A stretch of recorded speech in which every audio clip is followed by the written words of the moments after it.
You know, folks, the deep state wants you to believe that all is well in their world, that things are thriving, that their puppet, Joe Biden, is going to be the next president of the United States, that it's essentially going to be Obama's third term and bring back all the totalitarian thugs with him that have been actively involved in the attempted coup of the duly elected president, Donald Trump. Well, I'm afraid they're wrong. Actually, I'm happy they're wrong. No. The deep state puppets, they're flailing. And I believe the best way to give you an indication of that is look what's happened with the 1 week of the Democratic National Convention and then what happened in the week following with the Republican National Convention. I believe it's a tale of not just two cities, but it's a tale of two endpoints. One endpoint with the USS Biden is the tale of a ship hitting an iceberg. And the tale of the USS Trump, one of which is a ship that is on the high seas of freedom. You know, when Biden gave his speech last week, a number of people here in the People's Republic of Ann Arbor were brought to tears. They were just, it was so moving. It was so monumental. I'm not sure what they were listening to or watching. As I mentioned last week, I wasn't going to watch it, but a friend of mine called and said, you got to watch this. He's calling himself Joey. He's like a deer in the headlights. And he was like a deer in the headlights. He wasn't even looking at the camera properly where the teleprompter had been set up in a position where it was kind of a glancing look at the cameras. It was very odd. But his words were hollow. And they were far from inspirational. I mentioned about the 22-minute mark. He came up with this monumentally great speech, according to the MSNBC dweebs and CNN dweebs. He made the statement, quote, "There's never been anything we've been able to accomplish when we've done it together," end quote. What? That is a monumental flub. Yet nobody in the bought-off lamestream fake media, including Fox, even talked about it. Many people thought I was off when I said that. Well, we have the clip, and we're going to do a series of clips here. Derek, hit that first clip of Joe Biden. There's never been anything we've been able to accomplish when we've done it together. No, so Dave was right. There's never been anything we've been able to accomplish when we've done it together. This is this monumentally great speech. His speech was also one huge dose of plagiarism on steroids. His ending of his speech, he ripped off a Canadian politician's letter that he wrote from 10 years ago when the Canadian politician was dying. But plagiarism is just, well, that's just a day at the stroll in the park for Joe because he's so used to it.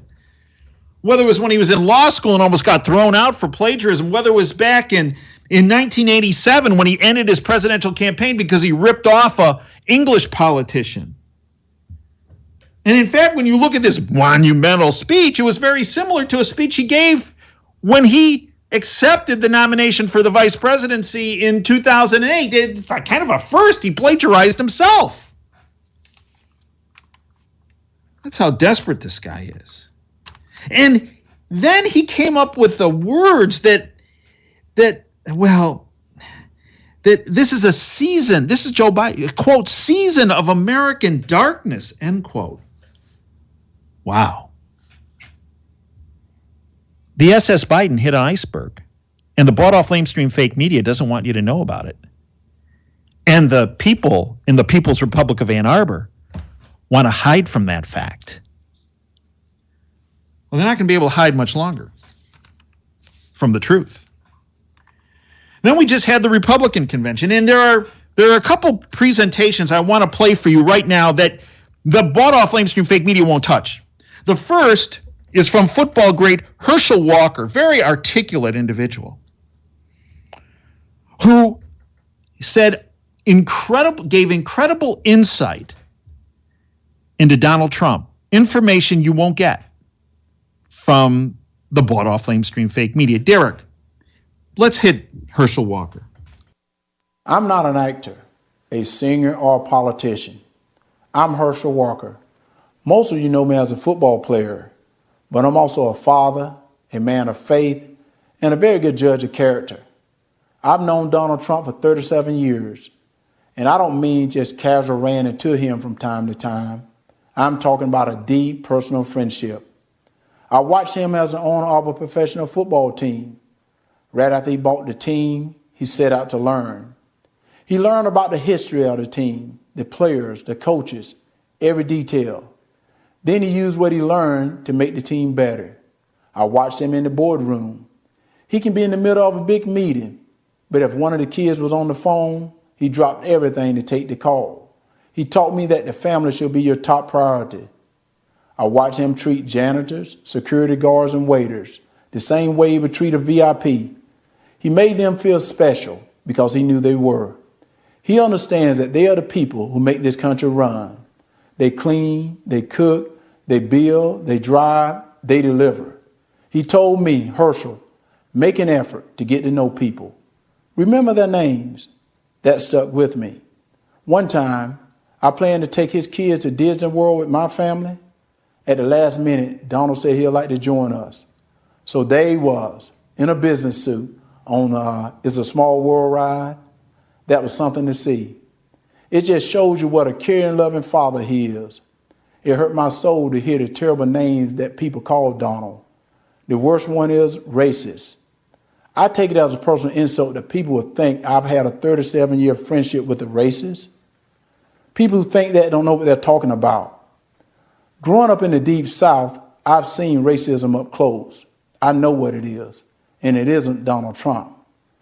Just because someone loves and respects the flag, our national anthem, and our country, doesn't mean they don't care about social justice.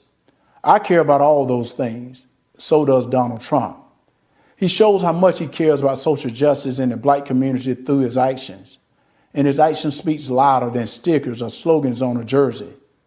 He keeps right on fighting to improve the lives of black Americans and all Americans. He works night and day. He never stops. He leaves nothing on the field. Some people don't like his style, the way he knocks down obstacles that get in the way of his goals. People on the opposing team didn't like when I ran over them either. But that's how you get the job done. I pray every night that God gives him more time. Give him 4 more years. He has accomplished so much almost all by himself on a constant attack. But there's still more work to be done. If you love America and want to make it better, Donald Trump is your president. He's my president, and I'm blessed to call him friend. Well, Herschel Walker should have won the Heisman Trophy for speeches with that presentation. But that's what separated the Trump convention from the Biden convention. Honest, straightforward testimonials about not just Trump, but how the freedom movement has impacted individuals across our country in a positive manner. The next presentation you won't hear from the bought-off lamestream fake media is from a young man who was incredibly inspirational by the name of Nick Sandman. Remember, Nick was in high school from Covington, Kentucky, and he was in Washington, D.C. at the Lincoln Memorial, and he was essentially assaulted by some totalitarian thugs, one of which was beating a drum in his face, and he had his red MAGA hat on, and well, he held his ground with a smile on his face, didn't engage. He was then demonized by the public and by the, if you will, totalitarian public, and by the bought-off lamestream fake media, the tentacle of the deep state. Nick Sandman then, during the convention, did a surgical dissection of the totalitarian state and the deep syndicate and the cancel culture and the bought-off lamestream fake media. You will not hear his words in the fake media, but you're going to hear him here. Derek, educate folks on what Nick said that night. Good evening, everyone.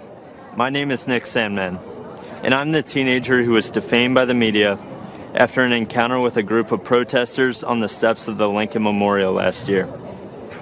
Before I begin, I'd like to thank President Trump for the opportunity to share some of my story and why it matters so much to this November's election. In 2019, I attended the March for Life in Washington, D.C., where I demonstrated in defense of the unborn. Later that day, I bought a Make America Great Again hat because our president, Donald Trump, has distinguished himself as one of the most pro-life presidents in the history of our country, and I wanted to express my support for him too. Looking back now, how could I have possibly imagined that the simple act of putting on that red hat would unleash hate from the left and make myself the target of network and cable news networks nationwide? Being from Kentucky, the birthplace of Abraham Lincoln, my classmates and I visited the Lincoln Memorial.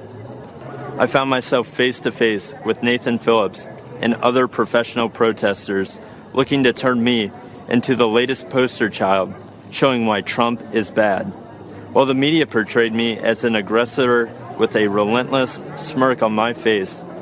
In reality, the video confirms I was standing with my hands behind my back and an awkward smile on my face that hid two thoughts.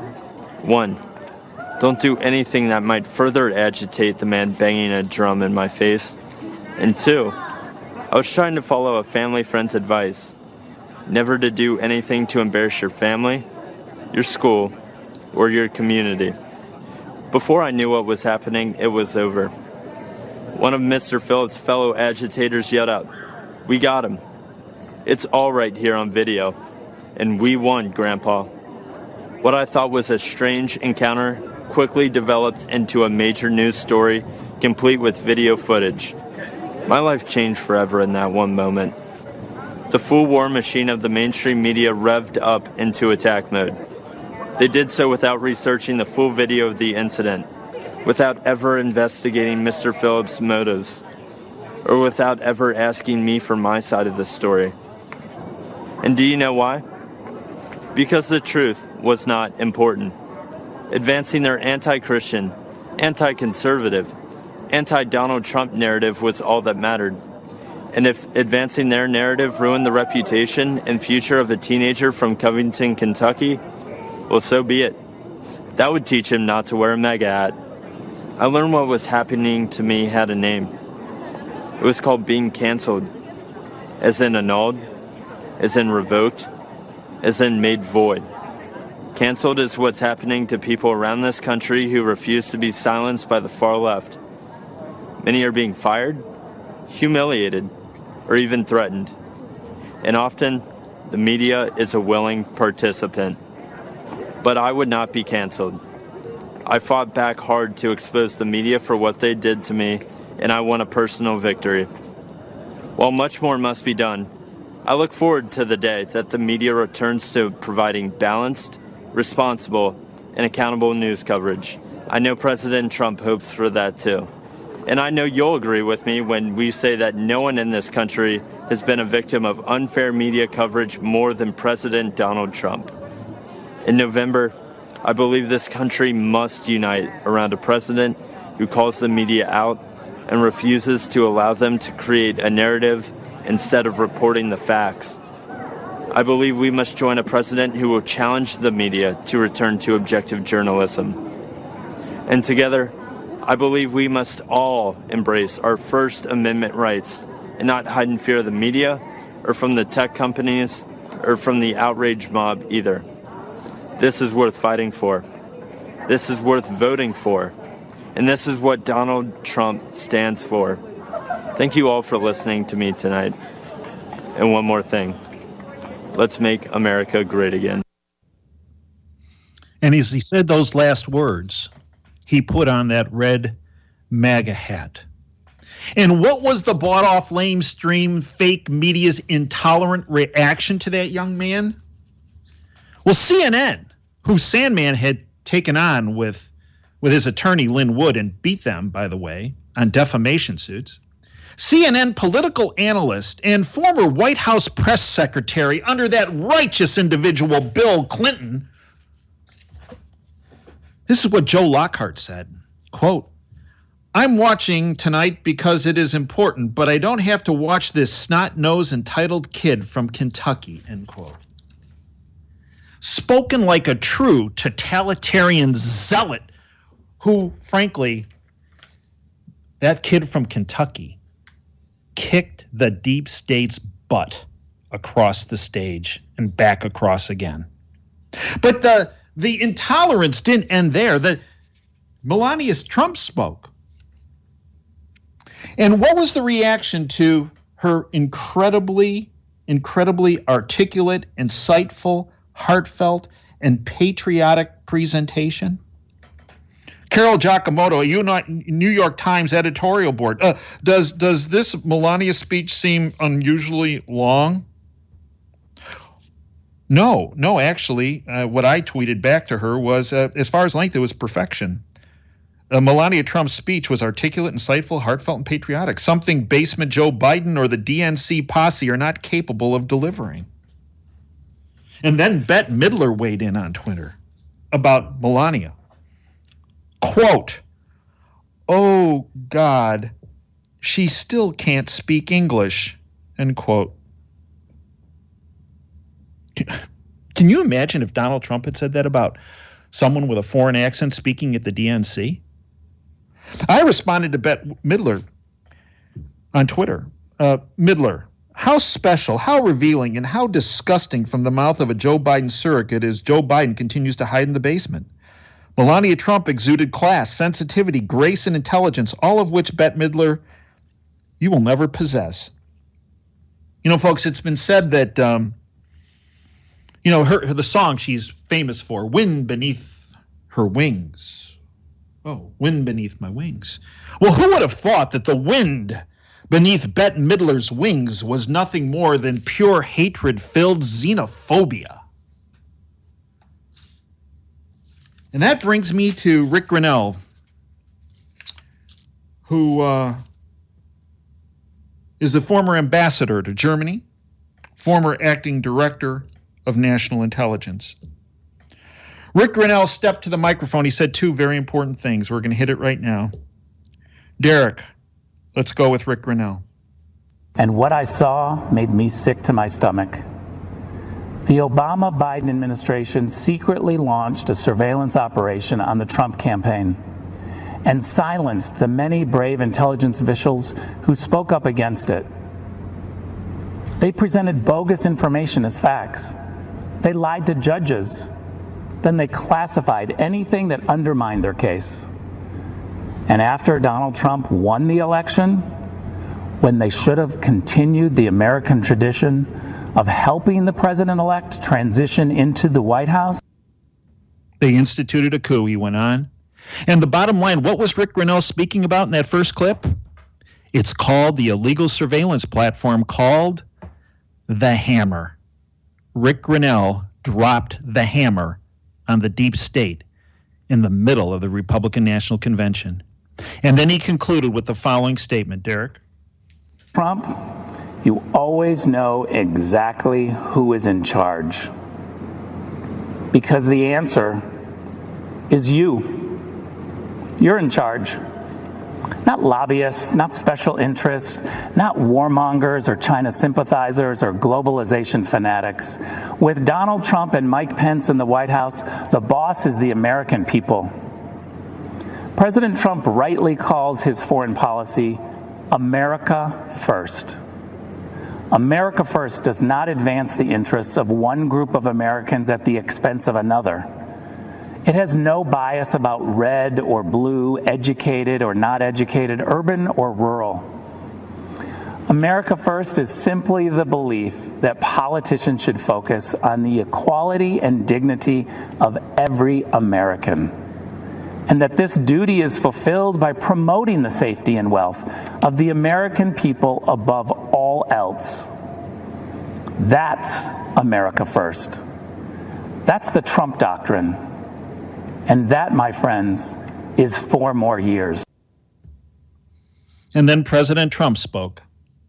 As opposed to what the USS Biden spoke about this season of American darkness, Let's just give you a quick quote from President Trump. Quote, "America is not a land cloaked in darkness.